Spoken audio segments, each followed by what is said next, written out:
Hello and welcome to the Book Triangle podcast. We're really glad you could join us today. We're continuing our series, Navigating Modern India. Now, our aim here is to be a really useful resource. Maybe you're preparing for competitive exams in India, or perhaps you're just curious and want to expand your general knowledge about India's incredibly rich and, well, let's face it, complex history. Today, we're diving into Unit 2, Chapter 5, Expansion and Consolidation of British Power in India. And for this, we're drawing heavily on Modern India by Spectrum, the one authored by Rajiva Hare. It's a fantastic resource. It really is. And this chapter covers a truly pivotal period. We're talking about the time when the British East India Company, which started as just a trading entity, somehow transformed itself into the dominant ruling power across the entire subcontinent. It's quite a story. So we'll be unpacking the intricate dynamics, looking at the key battles, the really strategic policies that allowed the British to establish what they called paramountcy over India. And you might find some surprising facts along the way, hopefully gain a much deeper understanding of this whole transformative era. Okay, so let's start unpacking that. When we think about the British Empire, it often feels like this grand, meticulously planned project. But one of the big debates among historians, and this is really interesting, is whether the conquest of India was actually this calculated, intentional scheme from the very beginning, or was it more, accidental, a series of opportunistic reactions to what was happening locally? What does the material say on this? That's a central question, and it's fascinating because the sources really do offer compelling points for both sides of the argument. On the one hand, you have let's call it the accidental viewpoint. Yeah. This was famously put forward by Sir John Seeley back in 1883. He had that very memorable phrase, didn't he? Ah, yes, a fit of absence of mind. Exactly. We seem, as it were, to have conquered and peopled half the world in a fit of absence of mind. Mm. Now, it's important to understand what he meant. He wasn't suggesting they were literally daydreaming while conquering India. Right. No, his point was more subtle. He argued there wasn't a single, coherent, overarching plan for empire right from day one.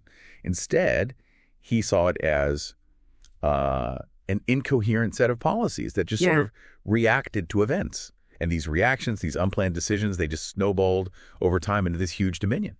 So less of a grand strategy, more like a cascade of, opportunistic moves, responding to the chaos, the power vacuums they found. That really does reframe the narrative, doesn't it? Our material even mentions a 1950 colonial office paper, and it gives a pretty candid look at the motivations behind it all. It says Britain, being a seafaring and trading nation, had always been a collector of islands and peninsulas. And it admits the motives for empire were, frankly, selfish, driven by this kind of interlocking trio: wealth, strategic locations to protect that wealth, and then the prestige that came with it all. That's spot on. And what's really insightful is that even if the initial idea wasn't full-blown conquest, the constant pursuit of, as you said, desires for wealth and strategic possessions almost inevitably pushed them towards systematic expansion. They reacted opportunistically to the power vacuum in India, especially as the Mughal Empire weakened and regional powers started fighting amongst themselves. So those early trading goals, they quickly morphed into real political ambitions. The potential for profit, for influence, it was just too tempting to ignore. Right. And the consequences? Well, the material is stark. It mentions numberless hundreds of thousands of native populations were slaughtered, and subject races were, quote, regarded as and made to feel inferior to the ruling caste. So even if the starting point wasn't a detailed map for conquest, the end result, the practical outcome, was definitely not an absence of mind. It was very real, very deliberate in its effects. Precisely. The outcome was intentional, even if the path wasn't perfectly mapped out from London initially. Okay, that distinction is crucial. Now, given that this conquest wasn't a single event, but stretched over, 80 years, it raises another really important question. When did the British period actually begin in India? Because different historians point to different dates, right? And the source itself says these chronological markers are somewhat arbitrary. Yes, and this gets into how we define the beginning of such a huge historical shift. It's not simple. Some historians, for instance, might point to 1740. Why 1740? Well, that year marks the start of the Anglo-French struggle in India. It was triggered by the War of Austrian Succession back in Europe. So from this perspective, the British period really began when European geopolitical rivalries started playing out directly on Indian soil. It signaled a shift away from just trade towards direct political intervention. Okay, that makes sense. A shift from commerce to politics. Then, of course, there's 1757, the Battle of Plassey. The book often calls this a decisive event, and it certainly feels like a major turning point, defeating the Nawab of Bengal. Absolutely. Plassey was huge, psychologically and practically. It gave the British significant control over Bengal, one of India's richest provinces, and crucially, access to its vast revenues. For many, that is the moment British rule undeniably began. It provided territory, money, and a massive boost in prestige. But there's another date mentioned, 1761, the Third Battle of Panipat. Right. Now, this wasn't a British victory. The Marathas, who were a major rising Indian power, were decisively defeated by Ahmad Shah Abdali, the Afghan ruler. So why is that important for the British story? Because it severely weakened the Marathas and other Indian powers, who were already quite fragmented. It arguably created an even larger power vacuum across North India, a vacuum the British were perfectly positioned to exploit.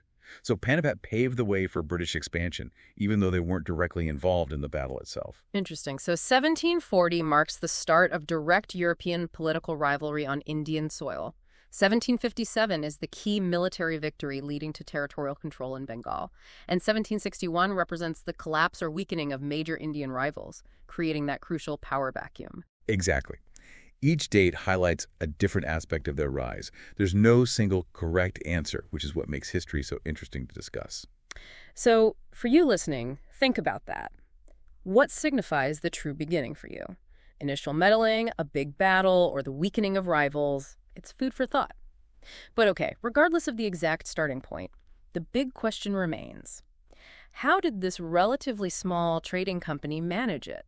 How did they outmaneuver and conquer the formidable powers already in India? What were the keys to their success? Well, first and foremost, you have to talk about their superior arms, military, and overall strategy. Technologically, the British generally had the edge. They used more advanced muskets, better cannons than most Indian powers at the time. This often gave them a significant advantage on the battlefield, allowing smaller numbers of British or company troops to defeat larger Indian armies. And that technological edge wasn't just on land, was it? The sea was absolutely vital for them.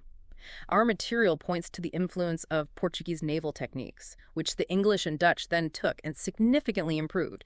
We're talking multi-decked ships, heavy cannons, fortified designs. Absolutely. These weren't just transport ships, they were floating fortresses. This naval power allowed them to control the sea lanes, protect their trade routes, project power inland from the coast, and crucially, keep their rivals, especially the French, at bay. Our source notes they gained a monopoly over trade, partly through the threat or actual use of force at sea. Naval supremacy was fundamental. Okay, so technology, land, and sea. What else? Beyond the hardware, it was their military organization and training. British armies and the company troops trained by Europeans were remarkably disciplined. They were consistently better drilled, able to execute complex battlefield maneuvers, maintain firing lines under pressure. Need cohesion, yeah. Exactly. Cohesion was key. Compared to many Indian armies, which, while brave, were often less centrally organized or consistently drilled, this discipline often proved decisive. And discipline wasn't just about drills, was it? There's the practical side, too, getting paid. A very critical point. Better military discipline was underpinned by regular salary. British and company troops, including the Indian sepoys under their command, were generally paid regularly and reliably. Which wasn't always the case in Indian armies. Often not. Payment in many Indian armies could be irregular, sometimes tied to loot or land grants, which could affect morale, loyalty, and sustained campaigns. Regular pay fostered loyalty and effectiveness in the company's forces. Soldiers knew they'd get paid, which made them a more reliable professional fighting force over the long haul. Okay, that makes sense. What about the non-military side? Did their administration play a role? Subtly, yes.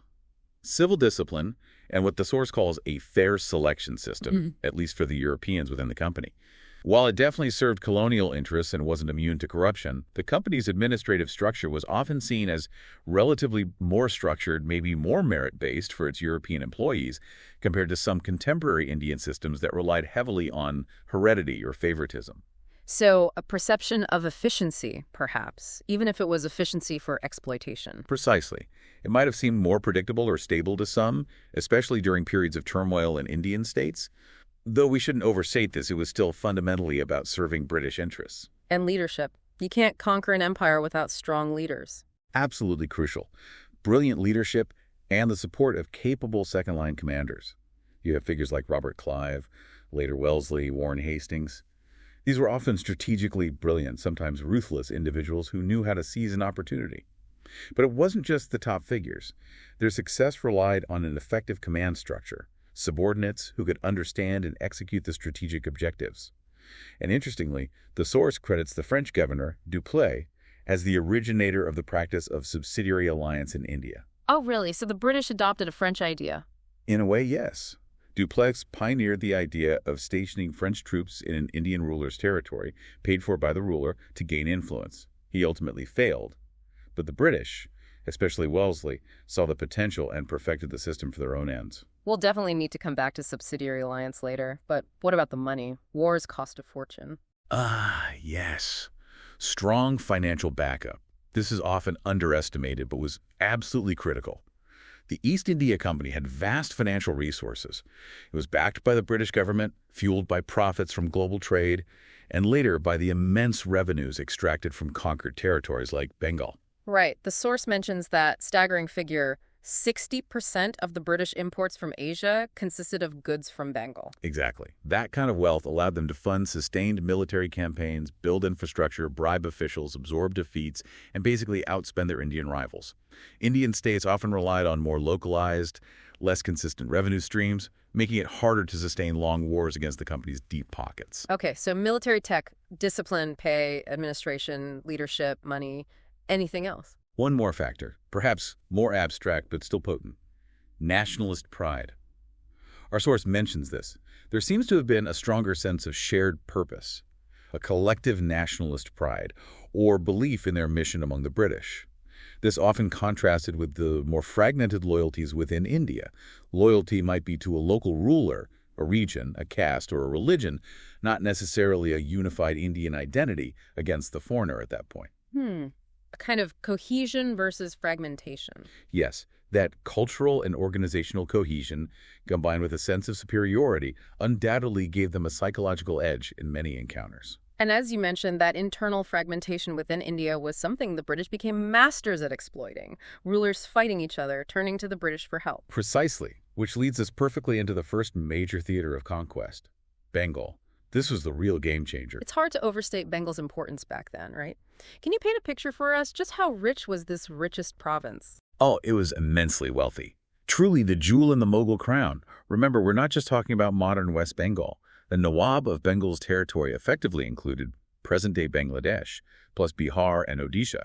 It was a vast, fertile region, densely populated with thriving agriculture and sophisticated industries, a real economic powerhouse. And the exports were key, right? What was coming out of Bengal? An incredible range of goods that were highly sought after globally. Things like saltpeter, crucial for gunpowder rice, indigo for dyes, pepper, sugar, but also high-value manufactured goods.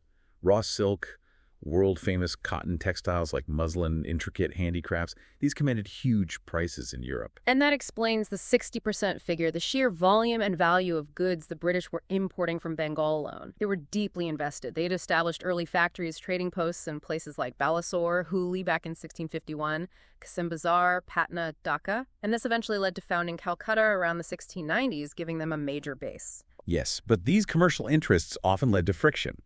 Take Shah Shuja's Farman in 1651. It allowed the English to trade in Bengal for a fixed annual payment of just 3,000 rupees. Only 3,000 rupees? For trade worth how much? Well, their exports were estimated at over 50,000 pounds a year even then. It was an incredibly sweet deal for the company. Unbelievably lucrative. But it bred resentment. Local Mughal officials often tried to impose customs duties or taxes, seeing the company exploiting the system. The company, in turn, saw these as violations of their privileges. This led them to want a fortified settlement, like at Hooghly, so they could enforce their terms, sometimes militarily, which led to clashes, like the sacking of Hooghly by Mughal forces in 1686, early signs of the conflict to come. Definitely setting the stage. Now, moving forward a bit, let's talk about Alivardi Khan. He became Nawab in 1740. How did he handle these increasingly assertive Europeans? Alivardi Khan was a shrewd ruler. He came to power by defeating Sarfaraz Khan. He paid nominal tribute to the Mughal emperor in Delhi, but was effectively independent in Bengal. And he was very cautious about the Europeans. He understood their military power and ambitions. Crucially, he prevented them from fortifying their settlements in Calcutta and Chandernagore, the French base. He famously compared them to bees providing honey trade, but capable of stinging if disturbed. He didn't want them building strongholds. A wise precaution, it seems. But his successor, Siraj-ud-Dowlah, inherited a much tougher situation. What were the key challenges he faced, beyond just the British? Siraj-ud-Dowlah faced huge internal problems. He had powerful rivals right inside his own court, people like Mir Jafar, his own commander-in-chief, and the Jagat Seths, the immensely wealthy bankers who controlled Bengal's finances. These figures actively conspired against him, driven by ambition and resentment. So he was undermined from within. Critically undermined. This internal division made him incredibly vulnerable to external pressure from the British. And the British certainly applied pressure. A major flashpoint was the misuse of the Dastaks, right? Those trade permits. Yes, the Dastaks.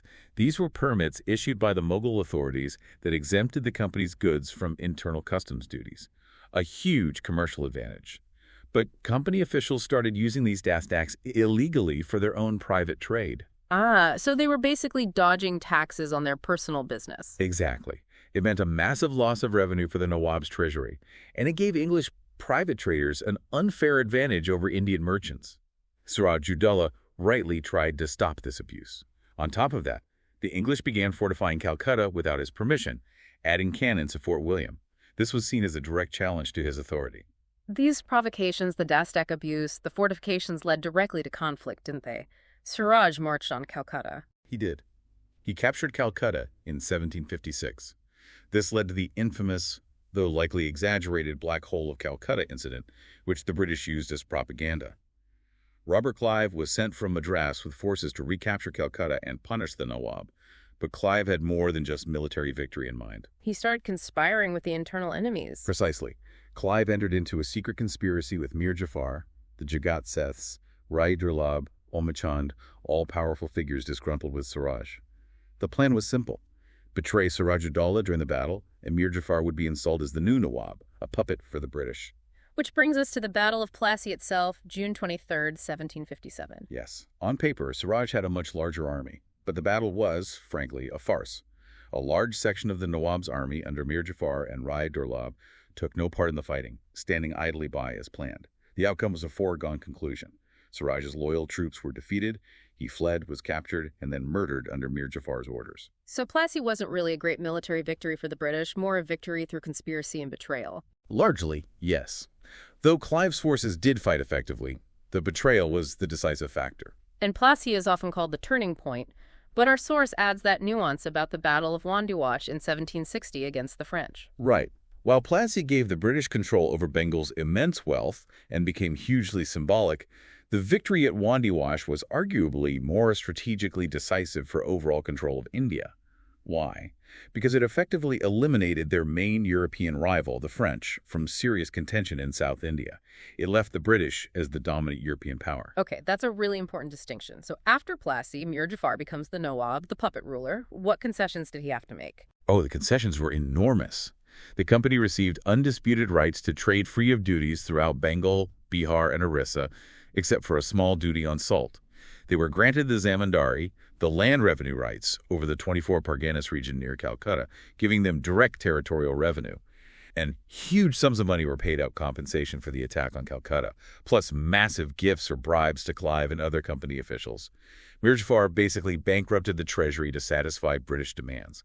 So he quickly became unable to meet their endless demands for money, and the British found him unsatisfactory. Pretty much. He tried to assert some independence, maybe conspire with the Dutch, but he was too dependent on the British.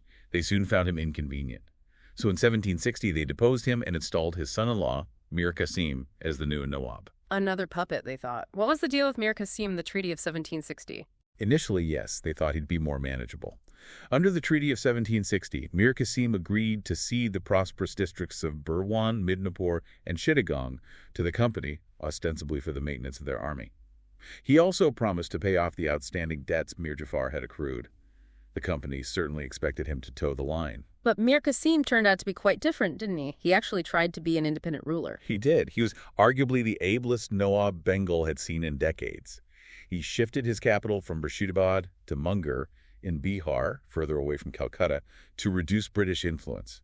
He tried to reorganize his administration, improve his army's training along European lines, and crucially, he tried to stop the abuse of the Dastaks.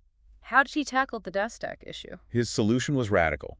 Since he couldn't stop the British officials from misusing the Das tax for private trade, he simply abolished all internal customs duties for everyone, Indian and European merchants alike. Wow. That leveled the playing field, but surely the British wouldn't like losing their special advantage. They were furious. This wiped out the preferential treatment their private trade enjoyed. Tensions escalated rapidly. Mir Qasim also took action against company officials who defied his authority, like the deputy governor of Bihar, Ram Narayan, who had British backing. So this inevitably led to another war. Yes. The conflict erupted in 1763. Mir Qasim, after some initial setbacks, fled to Awadh. There, he formed a powerful alliance with Shuja-ud-Dawla, the Nawab of Awadh, and Shah Alam II, the fugitive Mughal emperor who was residing in Awadh at the time. This was a significant coalition of major North Indian powers against the British. And this alliance faced the British at the Battle of Buxar in October 1764. Now, this battle seems far more significant militarily than Plassey. Absolutely. Buxar was a true military contest. Unlike Plassey, the combined Indian forces were decisively defeated by the British army under Major Hector Munro. The significance was immense. As the source states, not only the Nawab of Bengal, but also the Mughal Emperor of India was defeated by the English. Defeating the Mughal emperor himself, even a weakened one, had huge symbolic weight. Huge.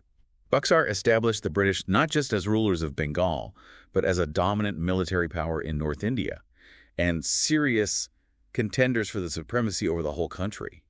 It proved their military superiority beyond doubt. And this decisive victory led directly to the Treaty of Allahabad in August 1765. Clive was back in India by then. Who signed what? Clive negotiated two separate treaties, one with Shuja-ud-Dawla of Awadh and one with the Mughal Emperor Shah Alam II. Shuja-ud-Dawla had to surrender Allahabad and Kara to the Emperor Shah Alam II. He had to pay a massive war indemnity of 50 lakh rupees to the company, and he was forced into a defensive alliance, making Awadh a dependent buffer state for the British. And Shah Alam II, the emperor, what did he agree to? This was the big prize for the British. Shah Alam II, in return for being granted Allahabad and Kara and receiving an annual pension of 26 lakh rupees in the company, issued a farman. This imperial decree granted the Diwani the right to collect revenues of Bengal, Bihar, and Orissa to the East India Company in perpetuity. The Diwani. So the company now officially had the right to collect all the taxes from these incredibly rich provinces. Officially, yes. Granted by the Mughal emperor himself, which gave it a cloak of legitimacy, the emperor became a British pensioner, residing under their protection at Allahabad. Although the source notes he later tried to break free with Maratha help in 1772, but eventually ended up back under British control after 1803. A sad trajectory for the Mughal throne. A very symbolic decline, yes. Okay, so the company now has the Diwani of Bengal, Bihar, and Orissa. This leads to that infamous system, the dual government in Bengal, from 1765 to 1772, Clive's brainchild. How did this work? It was a system designed for power without responsibility. It divided the government functions. The Diwani revenue collection and control over finances was entirely in the hands of the company. The Nizamat, which covered police, criminal justice, and general administration, was nominally left with the Nawab. Nominally. Because the company controlled the purse strings and also had the right to nominate the deputy subadar governor, who actually exercised the Nizamat functions on behalf of the Nawab. So they controlled both sides, directly or indirectly. So the company collects all the money, but the Nawab is supposed to handle law and order and administration, but with the deputy chosen by the company. Exactly. The company had all the power, all the revenue, but almost none of philanthropic responsibility. The Nawab had the responsibility, but no real power or resources. That sounds like a recipe for disaster for the people of Bengal. It was catastrophic. It led to rampant corruption. Company officials focused on maximizing revenue collection, often ruthlessly, while neglecting administration and welfare. Private trade abuses continued. Law and order broke down. The system led to immense exploitation and suffering, culminating in the devastating Bengal famine of 1770, where millions died. Our source is clear. The company became the real masters of Bengal, but their mastery was ruinous during this period. The system was eventually abolished by Warren Hastings in 1772. A truly dark chapter. Okay, so Bengal was secured, providing the financial engine for further expansion. But the British faced stiff resistance elsewhere, particularly in the south from Mysore. Yes, Mysore under Hyder Ali and Tipu Sultan presented a formidable challenge. Before them, Mysore was ruled by the Wodeyar dynasty, right? A traditional Hindu kingdom. That's right. The Wodeyars had ruled for centuries. But by the mid-18th century, their power had weakened, creating an opportunity for a strongman to emerge. And that strongman was Hyder Ali. His rise is quite remarkable, isn't it, from humble beginnings? Absolutely. Hyder Ali started as an ordinary soldier in the Mysore army, but rose rapidly through the ranks due to his military brilliance and ambition. He eventually sidelined the Wodeyar ruler and became the de facto ruler of Mysore by the early 1760s. What made him particularly dangerous to the British was his recognition of the need to modernize. He wasn't just a traditional warrior. He actively introduced Western methods of training, drilling, and, importantly, artillery into his army. He built a powerful, centralized state. And he wasn't content with just ruling Mysore. He expanded its territory significantly. Aggressively. He consolidated Mysore and expanded its borders, inevitably bringing him into conflict with the British East India Company, the Marathas, and the Nizam of Hyderabad, all vying for power in the Deccan. This led to the First Anglo-Mysore War, 1767-69. The British formed an alliance against him. Yes, the British allied with the Nizam and the Marathas. But Hyder Ali proved to be a master strategist and diplomat. He first bought off the Marathas, promising them money. Then he persuaded the Nizam to switch sides. He completely outmaneuvered the British alliance. And then he took the fight right to the British doorstep. He did. In a bold move, he bypassed the main British army and made a sudden, swift march right up to the gates of Madras, the main British settlement in the south. This caused panic in Madras, and the British were forced to sue for peace, leading to the Treaty of Madras in 1769. What were the terms, and why was it such a win for Hyder Ali? The treaty involved mutual restitution of conquests. Both sides gave back what they'd captured. But critically, it included a clause for mutual defense. Both sides promised to help the other if attacked by a third party. For Hyder, this treaty was a major diplomatic victory. He had fought the British and their allies to a standstill and forced them into a defensive pact. But that offensive pact didn't last, did it? Which led to the Second Anglo-Mysore War, 1780-84. No, it didn't. The British failed to honor the treaty when the Marathas attacked Mysore in 1771. Hyder Ali felt betrayed. The immediate trigger for the Second War, though, was the British capture of Mahe, a small French port on the Malabar coast, which was within Hydar's territory and vital for his supplies. He saw this as a direct provocation. So Hyder formed another anti-British alliance. Yes, he managed to bring the Marathas and the Nizam back together, at least initially, into an anti-British front. The war raged across the Carnatic. And tragically, Hyder Ali died during this war in 1782. But his son, Tipu Sultan, carried on. He did. Tipu Sultan, who was equally capable and determined, continued the fight. The war eventually ended with the Treaty of Mangalore in 1784. Again, it was largely based on mutual restitution of conquests. Neither side had achieved a decisive victory. It showed Mysore's continued strength under Tipu. But peace was short-lived. The Third Anglo-Mysore War broke out in 1790. What caused this one? Tipu's expansionist ambitions clashed with British interests again. He attacked Travancore, a state allied with the British. Also, Tipu's continued efforts to build alliances with the French deeply worried the British, especially with the French Revolution underway in Europe. Lord Cornwallis was the governor-general then. How did this war end? This time, the British, allied with the Marathas and the Nizam again, managed to defeat Tipu Sultan after a prolonged campaign. Cornwallis besieged Tipu's capital, Seringapatam. Tipu was forced to sign the Treaty of Seringapatam in 1792, and the terms were incredibly harsh. How harsh? Extremely harsh. Tipu had to cede about half of his territories to the British and their allies. He was forced to pay a massive war indemnity of 3.3 crore rupees, a crippling sum. And perhaps most humiliatingly, he had to surrender 2 of his young sons as hostages to the British until the indemnity was paid. It was designed to break Mysore's power. A truly crushing defeat. But Tipu wasn't broken, was he? He spent the next few years rebuilding, preparing for revenge. He was certainly not broken in spirit. He worked relentlessly to rebuild his army and treasury, still seeking French support and waiting for an opportunity. In 1796, the nominal Wodeyar ruler died. Tipu refused to place the ruler's minor son on the throne and declared himself Sultan, a clear assertion of his full sovereignty. And then came Lord Wellesley as governor-general in 1798, an aggressive imperialist. Yes. Wellesley was determined to eliminate any potential threat to British supremacy, especially any ruler friendly with the French. Tipu was top of his list. Wellesley saw Tipu's continued French connections and his efforts to strengthen Mysore as unacceptable provocations. His goal was either to force Tipu into the subsidiary alliance system or to destroy his power completely. And Wellesley manufactured charges against Tipu to justify war, Right. plotting with other powers. He accused Tipu of plotting with the Nizam and the Marathas, ironic given past alliances, and, more significantly, of sending emissaries to places like Arabia, Afghanistan, Zaman Shah in Kabul, Mauritius, Isle of France, and even revolutionary France. Wellesley claimed these were all aimed at driving the British out of India. Tipu's explanations were dismissed. Wellesley wanted war. Which led to the fourth and final Anglo-Mysore War in 1799. Yes, the British launched a swift, two-pronged invasion of Mysore, again allied with the Nizam. Tipu Sultan chose to fight and died bravely defending his capital, Seringapatam, on May 4, 1799. His death marked the end of Mysore's resistance. What happened to Mysore and Tipu's family after his death?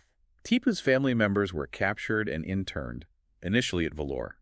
His vast treasures were confiscated by the British. As for Mysore, the British didn't annex the entire state directly. Instead, they restored the old Woodyard dynasty, installing a young boy from the family as the Maharaja. A puppet ruler, essentially. Pretty much. Mysore was significantly reduced in size, with large parts annexed by the British or given to the Nizam, and the newly restored Woodyard kingdom was immediately forced to sign the subsidiary alliance. So Mysore became a British protectorate, completely under their control, though nominally ruled by an Indian Maharaja. And Tipu's legacy. The source gives some interesting details about him as a person and ruler. It does. He seems to have been quite a complex figure, apparently disliked Pelincans, calling them fit only for women and disabled. More substantially, he's credited with trying to introduce elements of capitalist development, promoting new industries, state-owned enterprises, modernizing trade at a time when feudalism was dominant elsewhere. The source calls him a man representing multiple traditions, blending traditional kingship with modernizing impulses and fierce independence. A formidable opponent, ultimately defeated. Definitely a fascinating character. Okay, so with Mysore subdued, the main remaining challenge for the British, perhaps the biggest one, was the Maratha Confederacy.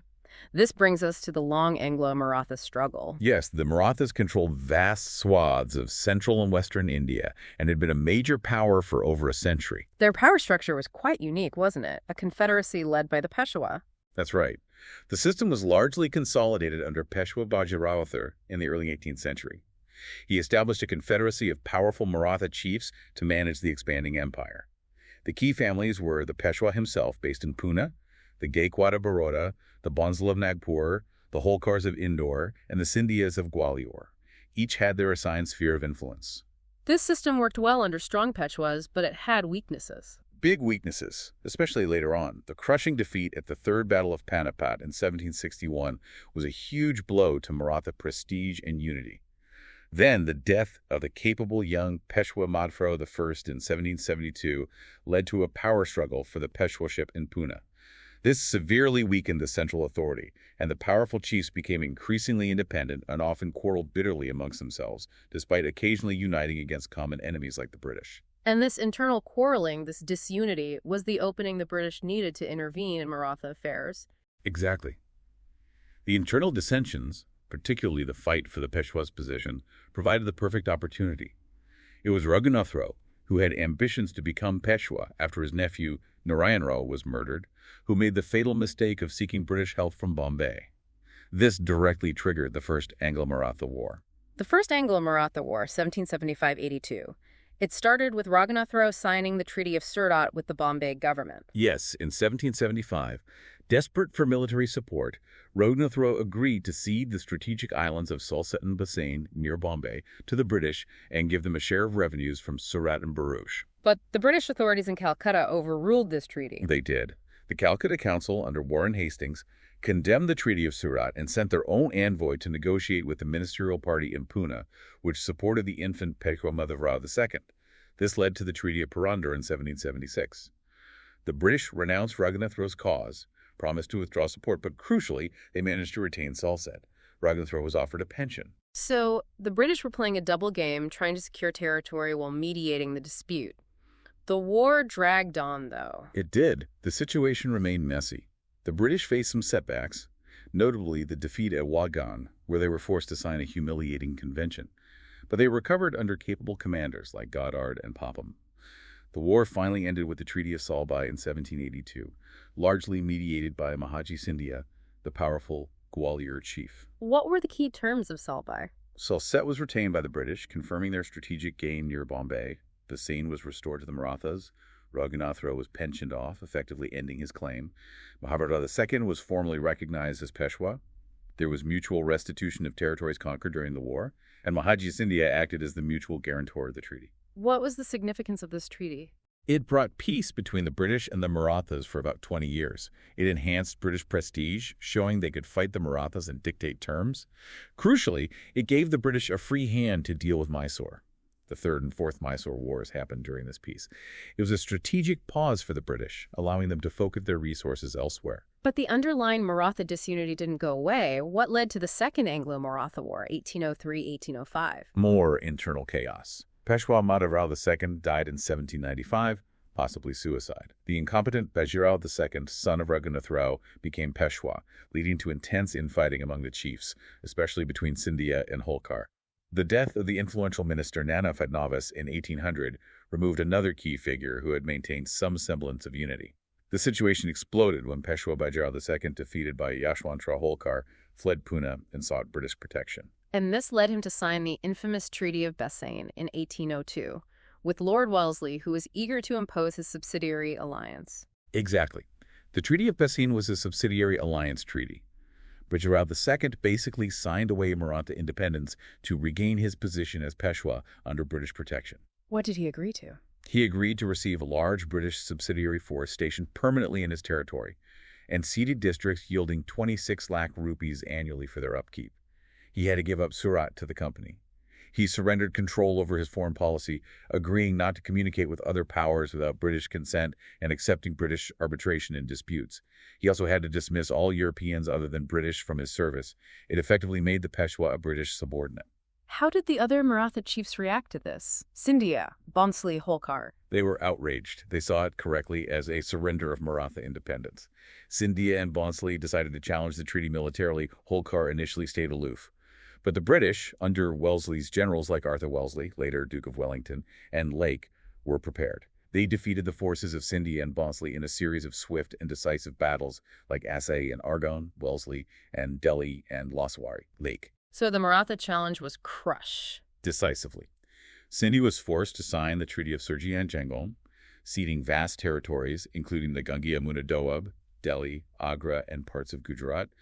Bhonsle signed the Treaty of Dagon, ceding Cuttack, Orissa, and territories in the west. Both accepted subsidiary alliances. Holkar jumped in later, fought bravely, but was also eventually defeated and signed the Treaty of Rajghat, though on slightly better terms initially, later revised. So the Second Maratha War basically broke the back of the Maratha Confederacy and established British dominance over most of India. Pretty much. It resulted in huge territorial gains for the British, crippled the major Maratha powers, and brought most of them under the subsidiary alliance system. The Mughal emperor in Delhi also came firmly under British protection after Lake captured the city. But there was one final act. The Third Anglo-Maratha War, 1817-19. What brought this about? It was essentially the final push by the British, under Governor-General Lord Hastings, to completely dismantle the remaining vestiges of Maratha power and sovereignty. Hastings adopted a more aggressive policy. The British were also conducting operations against the Pindara's bands of irregular horsemen, some associated with Maratha chiefs. This provided a pretext to move troops into Maratha territories. The Peshwa, Bajirao II, chafing under the restrictions of the subsidiary alliance, made a final, desperate attempt to rally the Maratha chiefs and throw off British control. How did that end? It ended in complete disaster for the Marathas. The Peshwa's forces were defeated, as were those of Bhonsle and Holkar, who rose in support. The Peshwaship itself was abolished. Bajirao II was deposed, pensioned off, and exiled to Buthur near Kanpur. Most of the Peshwa's territories were annexed and became part of the Bombay Presidency, which was formally created in 1818.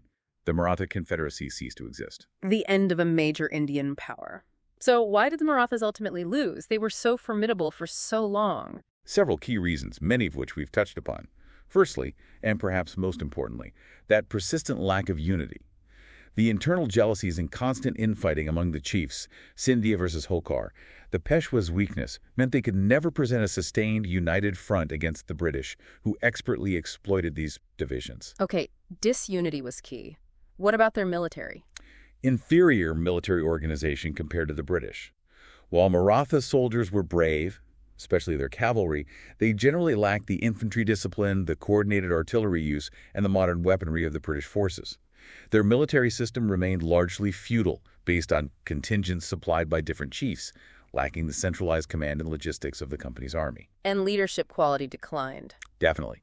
The later Maratha leaders, including Bajirao II, simply didn't have the strategic vision or political acumen of figures like Shivaji, Bajirao I, or even Mahaji Sindhia or Nana Fadnavis. Leadership was often ineffective and self-serving. Their economy was also weakened by constant warfare and internal strife, making it hard to finance sustained campaigns or modernization. And the British were just better diplomats. Or more cunning. British diplomacy, combined with their military strength, was very effective. They used the subsidiary alliance system brilliantly to isolate and weaken states one by one. They were adept at exploiting rivalries and using both force and negotiation to achieve their aims. It was a combination of Maratha weaknesses and British strengths. A comprehensive failure on the Maratha side and comprehensive success for the British strategy. Okay, let's shift focus now to another conquest, one often seen as particularly controversial, Sindh. Yes, the conquest of Sindh in 1843 stands out for its questionable justification. Sindh was ruled by the Talpura Emirs, right? A Balak tribe. That's correct. They had overthrown the previous rulers in the late 18th century and established themselves as independent emirs, ruling different parts of Sindh from centers like Hyderabad, Khairpur, and Mirpur. British interest in Sindh wasn't initially about conquest, was it? More commercial and strategic. Initially, yes. They wanted commercial treaties, access to the Indus River for trade, and Sindh's strategic position was important, especially concerning Afghanistan and the perceived threat from Russia, the Great Game context. Early treaties, like one in 1809, were about friendship and excluding the French. Later treaties in the 1830s opened the Indus for trade, but prohibited military use. But things changed under Lord Auckland, especially with the run-up to the First Afghan War. Dramatically. Auckland became obsessed with securing influence in Afghanistan to counter Russia. He saw Sindh as strategically vital for accessing Afghanistan. Despite existing treaties guaranteeing Sindh's independence, Auckland began putting immense pressure on the emirs. He used flimsy pretexts like mediating a dispute between the emirs and Ranjit Singh of Punjab, who the British themselves had encouraged. In 1838, the emirs were pressured into signing a new treaty that effectively forced them to accept a British subsidiary force, paid for by them, and accept a British resident. Sindh essentially became a British protectorate, violating previous agreements. And during the First Afghan War, the British blatantly violated Sindh's territory. Completely. They marched their armies through Sindh without permission, demanded supplies, and basically treated it as conquered territory, all while the emirs were supposedly allies bound by treaty. This set the stage for outright annexation after the Afghan War disaster. Yes. Lord Ellenbury replaced Auckland, and he seemed determined to annex Sindh, partly perhaps to compensate for the humiliation in Afghanistan. He sent Sir Charles Napier as commander with wide-ranging powers. Napier adopted a deliberately provocative and bullying attitude toward the emirs. He interfered in their internal affairs, particularly a succession dispute in Khairpur, imposed a harsh new treaty, and basically goaded them into resistance. Resistance, which Napier then used as the excuse for conquest. Exactly. When some Balak tribesmen attacked the British residency in Hyderabad in response to Napier's provocations, he used it as the pretext for full-scale war. The emir's forces were defeated by Napier at the battles of Miani and Dubbo, or Hyderabad, in 1843, and Sindh was formally annexed to the British Empire. This conquest drew immediate criticism, even from within British circles, didn't it? Strong criticism. Many saw it as completely unjust and immoral. Napier himself tried to justify it, famously writing in his diary, "We have no right to seize Sindh, yet we shall do so, and a very advantageous, useful, humane piece of rascality it will be." He later claimed he was removing brutal tyrants. But others disagreed strongly, like James Outram. Yes, James Outram, the resident Napier had replaced, was scathing. He famously called the conquest the result of a policy where the sword was used simply because it was the shortest way, implying it lacked moral justification. Historians generally view the annexation of Sindh as a clear case of cynical, opportunistic imperialism, violating treaties and driven by strategic considerations related to Afghanistan and securing the Indus frontier rather than any real wrongdoing by the emirs. A stark example of British expansionism. Now let's move to the final major conquest that completed the British map of India, Punjab.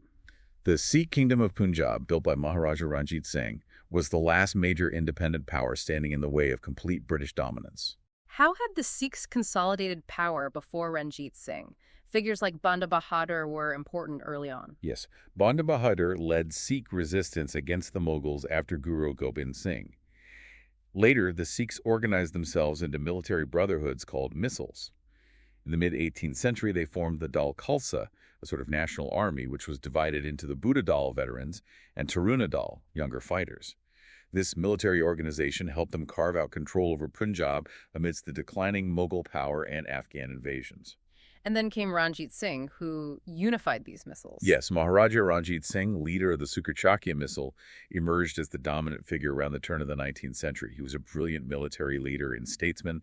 He unified the disparate Sikh missiles north of the Sutlej River, captured Lahore in 1799, making it his capital, and established a powerful centralized kingdom that stretched from the Sutlej to the borders of Afghanistan. How were his relations with the British? There was the Treaty of Amritsar in 1809. Ranjit Singh was very astute in his dealings with the British. The Treaty of Amritsar fixed the Sutlej River as the boundary between his kingdom and British territory. It basically recognized his sovereignty north of the Sutlej while preventing his expansion south of it. Ranjit Singh wisely maintained relatively peaceful relations with the British throughout his reign, focusing on consolidating his power in the north and west, knowing the British were too strong to confront directly at that time. He built a formidable European-trained army. But things fell apart after his death in 1839. Completely. His death unleashed a period of intense political instability and anarchy in the Sikh kingdom. There were weak successors, factional struggles among powerful Sikh chiefs, the Dogras, Zanjanwalias, etc., and crucially, the powerful Khalsa army became increasingly assertive and difficult to control, often interfering directly in politics. Rani Jindan, Ranjit Singh's widow and regent for the young Maharaja Dalip Singh, tried to hold things together. She did. She was a courageous and intelligent woman, but the situation was almost impossible to manage with the court intrigue and the demands of the increasingly powerful army Panchayats committees. This internal chaos and weakness in Punjab was exactly what the British, who had long coveted the fertile plains of Punjab and worried about the powerful Sikh army on their border, were waiting for. This led to the First Anglo-Sikh War, 1845-46. What were the immediate causes? The causes are debated. The British claimed the Sikh army crossed the Sutlej River into British territory unprovoked. The Sikhs argued the British military buildup on the border and provocative actions forced their hand. Underlying it all was British expansionism and the instability within Punjab, which made conflict almost inevitable in the eyes of British policymakers like Governor-General Lord Hardinge. The Sikhs fought bravely, didn't they? Battles like Mudki, Firoz's Shah, Aliwal, Sobraon. Extremely bravely. The British faced some of their toughest battles in India against the Sikh army. The Sikhs were well-trained and determined. However, they were ultimately defeated, partly due to questionable leadership and alleged treachery by some of their commanders, like Lal Singh and Tej Singh, who were perhaps more interested in preserving their own positions than achieving victory. The defeat led to the Treaty of Lahore in 1846. What were its terms? Very harsh. The Sikhs had to cede the valuable Jalandhar Dohab, territory between the Beas and Sutlej rivers. They had to pay a huge war indemnity of 1.5 crore rupees. Since they couldn't pay at all, they ceded Kashmir and Hazara instead, which the British then sold to Gulab Singh Dogra, creating the state of Jammu and Kashmir under British paramountcy. The Sikh army was severely reduced in size, and a British resident, Sir Henry Lawrence, was stationed in Lahore with significant powers. And even that wasn't enough. There was a supplementary treaty, the Treaty of Barawal. Yes, later in 1846. This treaty effectively handed over the administration of Punjab to the British during the minority of Maharaja Dalip Singh. Rani Jindan was removed as regent, and a British-controlled Council of Regency was set up. A permanent British force was stationed in Lahore. Punjab essentially became a British protectorate in all but name. This must have caused deep resentment among the Sikhs. Immense resentment. The humiliation of defeat, the loss of territory, the perceived betrayal by leaders, the increasing British interference, and especially the treatment of Rani Jindan, who was eventually exiled from Punjab, all fueled discontent. This simmering resentment boiled over into the Second Anglo-Sikh War, 1848-49. What sparked it? The immediate trigger was the revolt of Dewan Mulraj, the governor of Multan. When the British tried to replace him, he resisted, and 2 British officers sent to oversee the transition were murdered. This incident, coupled with the joining of the revolt by Sikh forces under Sher Singh Atariwala, quickly escalated into a widespread uprising across Punjab against British control. And Lord Dalhousie, the new Governor-General, saw this as the perfect opportunity. Dalhousie, described as hardcore expansionist, seized upon the uprising as the pretext he needed to achieve his real goal: the complete annexation of Punjab.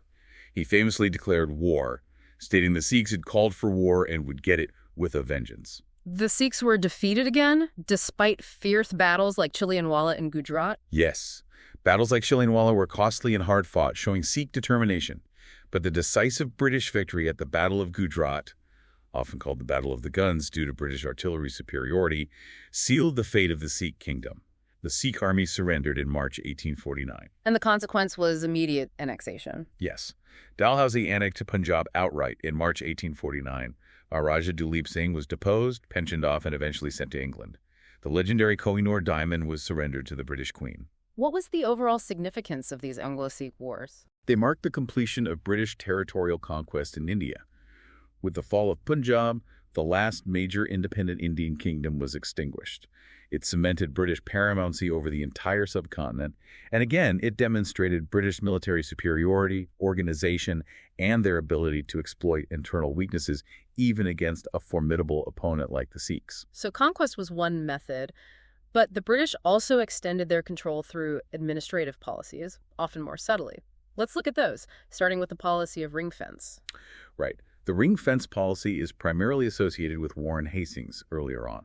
The basic idea was to protect the company's own territories by defending the frontiers of their neighbors, creating buffer zones. So they defend Awadh against the Marathas, for example, to keep the Marathas away from Bengal. Exactly. In practice, it meant forming alliances with neighboring states, often promising them military assistance against their enemies.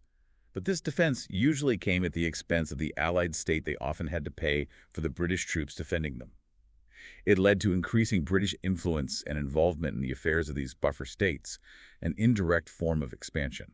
A more developed and arguably more effective version of this was the subsidiary alliance system, perfected by Wellesley. We touched on Dupleix originating the idea. Yes, Wellesley took the basic concept and turned it into a systematic tool for establishing British dominance across India, without necessarily resorting to outright annexation immediately. Can you remind us of the key features? What did an Indian ruler have to agree to?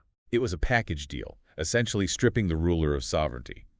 1. Accept a permanent stationing of a British contingent within their territory. 2. Pay for the maintenance of this British force, usually by ceding territory permanently to the company, which yielded revenue. 3. Expel all non-English Europeans, mainly French, from their service in court. 4. Accept a British resident at their court who would monitor affairs and advise the ruler, effectively control him. 5. Conduct all foreign relations only through the British, no independent alliances, no wars without British permission. In return, the British promised protection from external enemies and internal rebellions. Protection at the cost of independence. Which states accepted this? We mentioned Hyderabad, Mysore, Awadh, the Peshwa. Yes, those were key ones. Also, rulers like the Gaikwad of Baroda, Scindia, Bhonsle, after the Second Maratha War, Wellesley applied it relentlessly. What were the advantages for the British? It seems immense. Huge advantages. They maintained a large army effectively paid for by Indian states. They controlled the foreign policy of major Indian powers, preventing alliances against them. They eliminated French influence. They gained valuable territories ceded for troop maintenance. They could intervene in internal affairs via the resident. All this, often without the costs and administrative burdens of direct rule. And the downsides for the Indian states. Loss of sovereignty, obviously. Complete loss of sovereignty and independence. Crushing financial burdens paying for the subsidiary force, often leading to administrative breakdown and peasant distress. The ruler's own army often became demoralized and neglected, losing its martial spirit. Rulers lost initiative and became dependent, often leading to misgovernment since the British would protect them from internal revolt anyway. It undermined the very fabric of the state. A truly debilitating system for the Indian states. Then came Dalhousie's doctrine of lapse, another tool for expansion. Yes, another policy used by Dalhousie to annex states, though his justification was different. The doctrine stated that if a ruler of a dependent state, one created by or subordinate to the British, died without a natural male heir, his right to adopt an heir to inherit the state was subject to British approval. His adopted son could inherit private property but not the throne unless the British, as the paramount power, sanctioned it. And Dalhousie rarely gave that sanction. Generally not for states he considered dependent or created by the British. He argued it was based on Hindu law, but as the source notes, Hindu law on adoption and succession was complex, and this interpretation served British interests. It was used to annex several states. Satara in 1848, Sambalpur and Jaipur in 1849, Bhagat in 1850, Udaipur in 1852, Nagpur in 1853, and famously, Shansi in 1854. And the annexation of Awadh in 1856, that wasn't under lapse, right? No, Awadh had heirs. It was annexed on the grounds of persistent misgovernance by the Nawab. This was seen as particularly unjust by many Indians, as Awadh had been a loyal British ally for decades. The annexation caused widespread resentment, especially among the sepoys recruited from Awadh.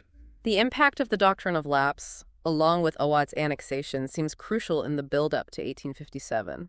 Absolutely. It created a deep sense of insecurity and injustice among Indian rulers and the aristocracy. It seemed like no treaty or loyalty could protect them from annexation if the British desired it. It was a major grievance contributing to the Great Revolt of 1857. Okay, so internal consolidation through conquest and policy. What about securing the external frontiers? British relations with neighboring countries. Let's start with Bhutan.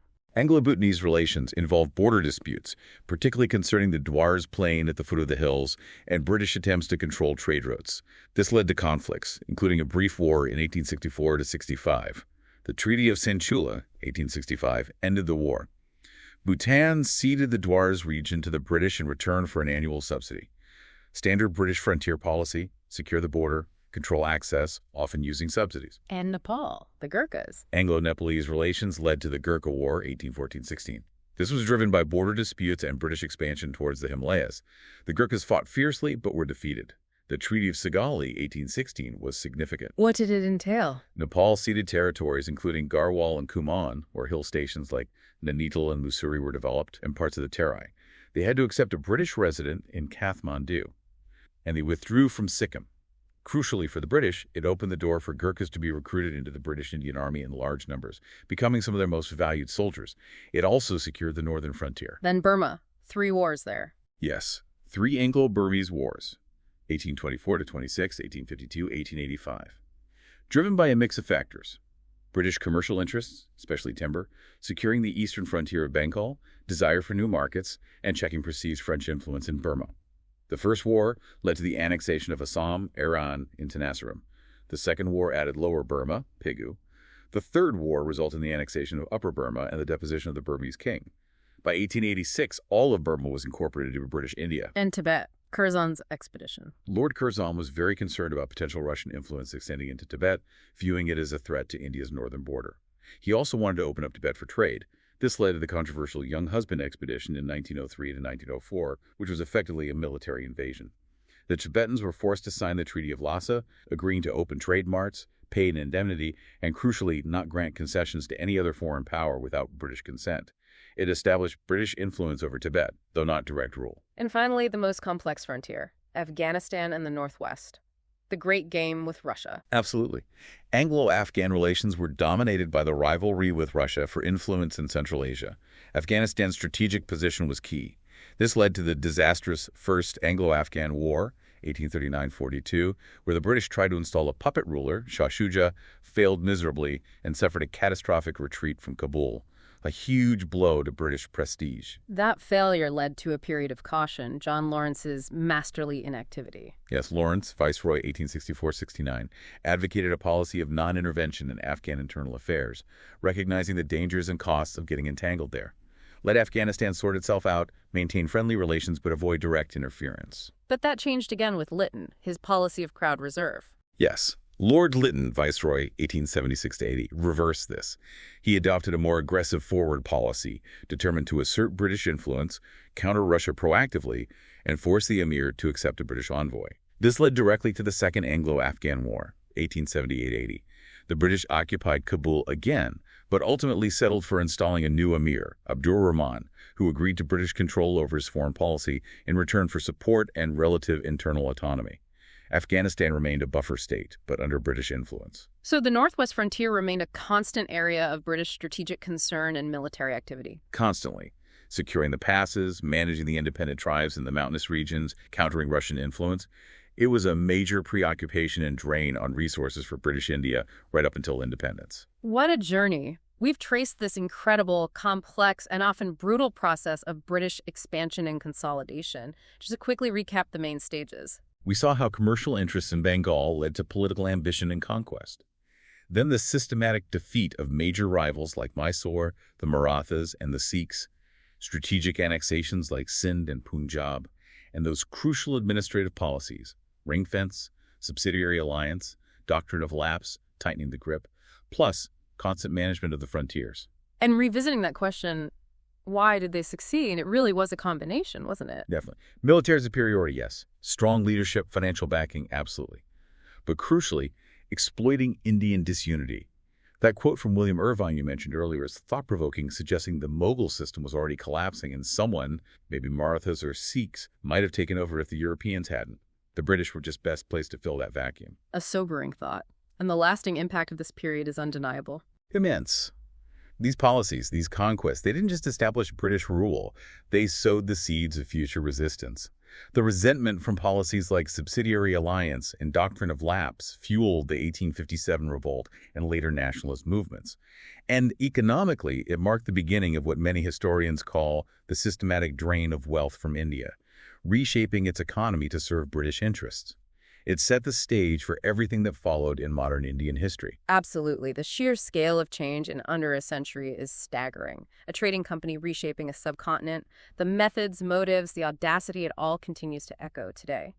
Well, that brings us to the end of our exploration of Unit 2, Chapter 5. We will, of course, continue covering the chapters of modern India by spectrum in future explorations. There's plenty more ground to cover. So please stay tuned for more discussions unpacking India's complex past and present. We hope this helps you, whether for exams or just for understanding. Thanks for joining us on the Book Triangle podcast.